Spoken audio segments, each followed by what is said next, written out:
हम पढ़ेंगे screw gauge. Screw gauge एक आपका इंस्ट्रूमेंट है, उसमें हम दो चीजें बहुत इंपॉर्टेंट है, आपको एक लीस्ट काउंट पता होना चाहिए, दूसरा उसकी रीडिंग पता होनी चाहिए। तो हम देखेंगे लीस्ट काउंट का फॉर्मूला क्या होता है और रीडिंग निकालने का प्रॉपर फॉर्मूला क्या होता है।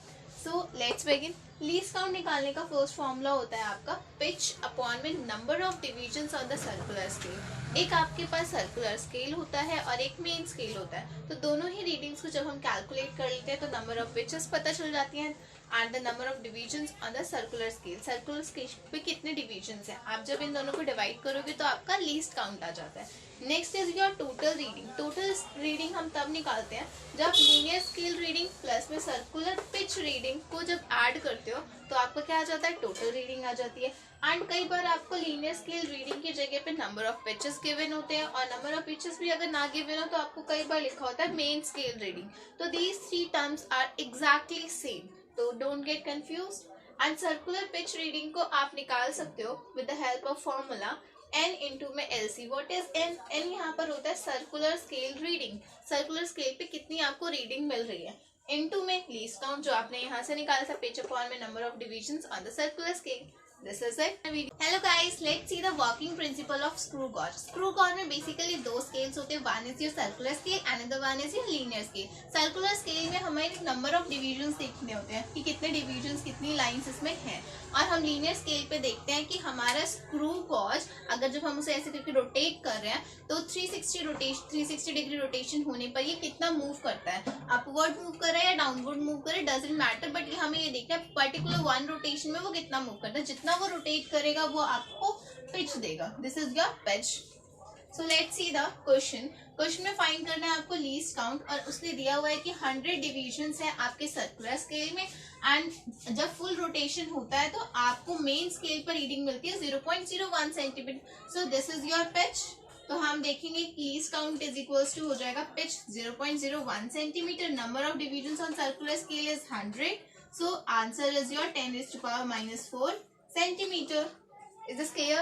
Let's start with the working principle of the vernier caliper and along with their questions. तो vernier caliper में basically जो आपके क्वेश्चन आता है वो लीस्ट काउंट बेस्ड आता है या फिर मेन स्केल रीडिंग पूछ लेता है, वो दो ही क्वेश्चन आते हैं। So let's begin with the question.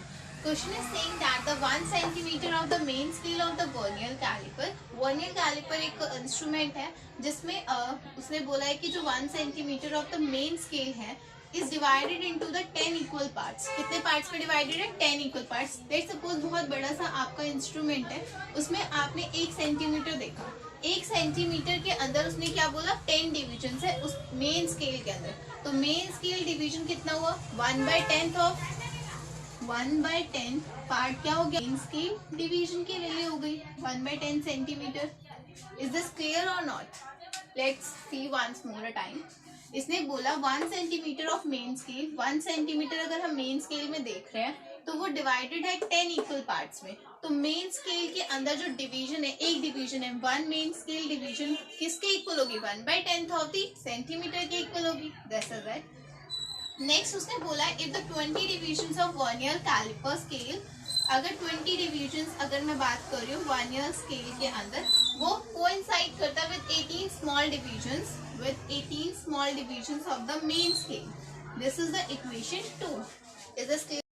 And equation second से आपको बेसिकली क्या निकालना है, VSD की वैल्यू निकालनी है। तो कैसे निकालोगे, VSD 1 VSD इक्वल हो जाएगा 18/20। आपने सिंपल सा क्या किया, आपने 20 को इस साइड ले जाके डिवाइड कर दिया, which is equals to 18/20 MSD। अब हमें क्या करना है, लीस्ट काउंट अगर आपको निकालना है तो लीस्ट काउंट का फॉर्मूला होता है 1 MSD माइनस 1 VSD। तो हमें इसमें 1 VSD की वैल्यू पुट करनी है, तो 1 MSD माइनस 18/20 MSD की इक्वल हो जाएगी 1 VSD की वैल्यू हमने पुट कर दिया। अब इसे एलसीएम लेके सॉल्व करेंगे तो 20 माइनस 18 MSD बाई 20 आ जाएगा। This will be equals to your 2/20 MSD। Is this clear? और 1 MSD की वैल्यू पुट कर देंगे 1/10, तो answer will be your 0.01 centimetre. This is